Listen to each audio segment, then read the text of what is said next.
comment on a contacté l'UNESCO, comment on en est venu à voir ce site-là? En fait, on a un document depuis plusieurs années qui est un énorme PDF dans lequel on a une liste de sites et de vues aériennes de sites en fait, où on se dit là, il y a un truc à faire, ces sites-là ils sont emblématiques, ils sont beaux, faudrait peut-être creuser.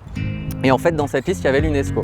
Au moment où on a lancé les Pariculteurs 3, donc en 2018, on a regardé un petit peu cette liste-là en se disant bon, lesquels il y a vraiment un potentiel. Et en fait, sur les Pariculteurs 3, on avait notamment une orientation de se dire il nous faut des sites avec de la pleine terre. Alors ici, c'est une fausse pleine terre hein, parce qu'en fait, on est sur une dalle avec des bureaux en dessous. Mais n'empêche que dans le message envoyé, ça fonctionnait assez bien. À partir de là, on a commencé à se dire ok, il faut qu'on aille chercher des contacts. On a réussi à trouver un contact à l'UNESCO qu'on a contacté une première fois par téléphone. On a commencé à les motiver un petit peu. En fait, je suis ensuite passé moi-même sur place pour les rencontrer, pour leur présenter le dispositif Pariculteur, ce que ça pouvait générer, les projets qu'on pouvait avoir. Et là, en fait, on a senti que ça prenait, qu'ils se disaient c'est vrai, on a un bel espace qui est inutilisé et peut-être qu'il faut qu'on réussisse à créer quelque chose.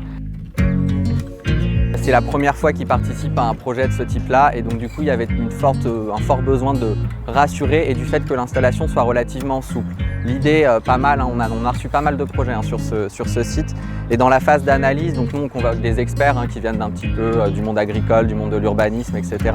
Et puis l'UNESCO évidemment et on regarde ensemble les projets et ce qui justement plaisait bien dans le projet New City là, à l'UNESCO, c'était en fait sa facilité d'installation, sa modularité, le fait qu'il soit un petit peu souple, qu'on puisse le réaménager, qu'on puisse redessiner un petit peu le dessin des bacs par rapport à d'autres projets où on avait des structures plus lourdes, plus grosses, plus importantes, plus de construction.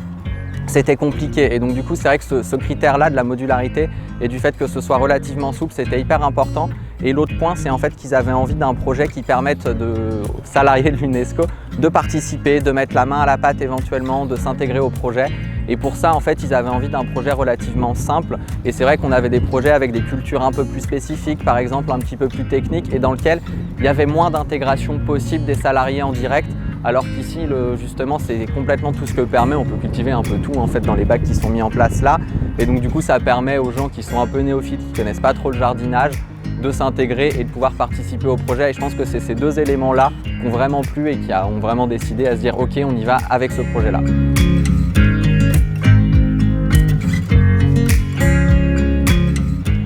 Le potager est une opportunité pour les ressources humaines de reconnecter les collaborateurs à leur alimentation et à d'autres thèmes qui sont fondamentaux aujourd'hui dans la transition écologique et que nous pouvons aborder avec eux ici de manière concrète, comme le compostage, la biodiversité, la culture organique, les abeilles et les saisons.